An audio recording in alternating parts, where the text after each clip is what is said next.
ভাত বা রুটির সাথে খাওয়ার জন্য ডিমের দারুণ সুস্বাদু এই রেসিপিটি বানাতে প্রথমেই সরষের তেল গরম করে নিয়ে মিহি করে কুচনো পেঁয়াজ দিয়ে হালকা লাল করে ভেজে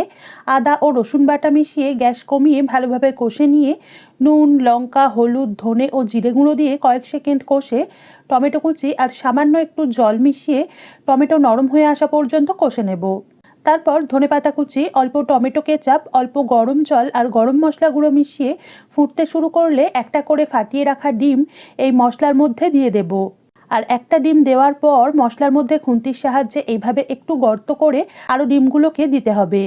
তাহলে ডিমগুলো একটার সাথে আরেকটা জুড়ে যাবে না। এবার এগুলোর উপর অল্প করে নুন ও গোলমরিচ গুঁড়ো ছড়িয়ে ঢাকনা দিয়ে গ্যাস কমিয়ে লোতে রেখে 4 থেকে 5 মিনিট রান্না করার পর ডিমগুলোর উপরিভাগটা এরকম শুকিয়ে এলে